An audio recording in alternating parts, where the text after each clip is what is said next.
نفرهرو. احنا النهارده مش هنتكلم عن دور المرأة المصرية في حضارة كيميت، لأن دورها واضح للناس كلها في شتى مجالات الحياة، وعلى فكرة ده ما كانش بيمنعها إنها تهتم بنفسها وأنوثتها. أمال النهارده هنتكلم عن إيه؟ هنتكلم عن أهمية اهتمام المرأة ببشرتها، بأزيائها، بفساتينها، بمجوهراتها، بالأكسسوارز اللي كانت بتستخدمها والعطور وخلافه. تابعونا لآخر الفيديو.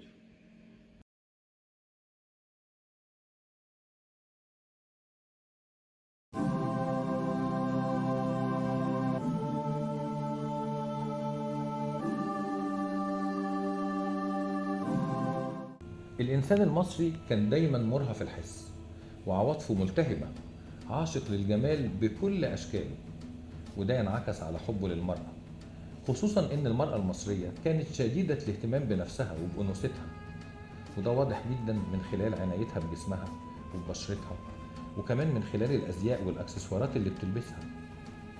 كان لها لوك مميز جدا عايش معانا لحد دلوقتي. اللوك ده كان يعتمد على عنصرين مهمين جدا، الأناقة والدلال. يعني كانت التصميمات شيك وراقية، وفي نفس الوقت تبرز مواطن الجمال في جسم المرأة دون أي إسفاف أو تعمد للإثارة، وده في حد ذاته منتهى الإبداع. اعتمدت المرأة في ملابسها على الأقمشة المريحة والمناسبة لمناخ مصر الحار، زي الكتان مثلا، وكان استخدامهم للصوف والجلد نادر. كانوا بيفضلوا الألوان الفاتحة، الأبيض، الأوف وايت، الكريمي والبيج. في بعض الأحيان كانوا بيلجأوا لاستخدام الألوان المتوهجة زي الأحمر والأزرق بالذات. أهم 2 ستايل في الموضة المصرية: الستايل الأولاني ستريتش وسميك، يعني ضيق جدا يظهر رشاقة الجسم وتناسقه. كانت الفساتين دي مثبتة في مكانها بأشرطة على الكتفين، وأحيانا تبدأ تحت الصدر كاشفة عن الثديين. الستايل التاني شفاف جدا، واسع، فضفاض وطويل، أحيانا بأكمام وأحيانا بدون أكمام. يتم تثبيته حول الخصر بحزام من القماش أو من حبل البردي أو من الجلد، يتدلى إلى أسفل ويظهر الأنوثة الطاغية للمرأة. الفاشونيست بتوع كيميت اتعودوا على تزيين وزركشة الأقمشة برسوم مستوحاة غالبا من البيئة المصرية. يعني كانوا بيستخدموا حبات الخرز ويضعوها حول الفستان.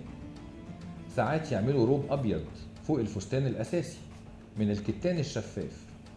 وفي كثير من الأحيان كانت المرأة في مصر القديمة بتعمل عقدة من قماش الفستان في منتصف الصدر بالظبط، تخفي أحد ثدييها وتكشف ثديها الآخر، تسمى بعقدة إيزيس، وهي من التمائم المحببة لدى الكيميتيين. كانت رمز للأنوثة والدلال في كيميت. أما الفنانات، عازفات أو مغنيات، كانوا بيلبسوا أقل القليل كما يظهر في النقوش اللي وجدناها على الجدران.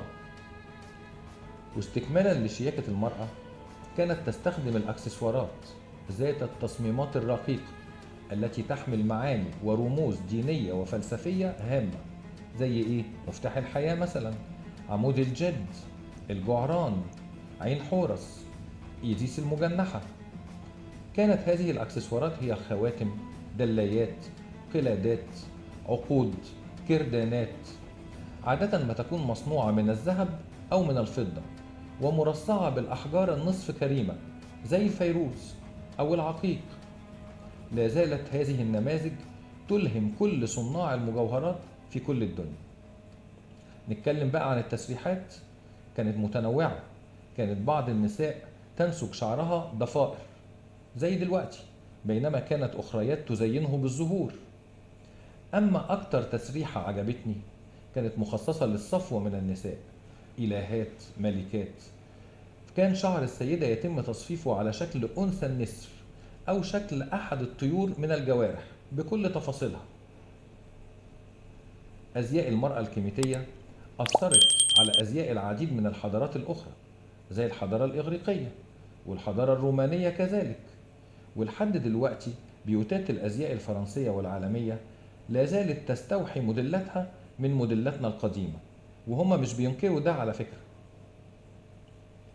لذلك لازم نعتز ونفتخر بجداتنا في مصر القديمة، لأن هم اللي علمونا الشياكة والأناقة والجمال. كلمة أصل كل شيء.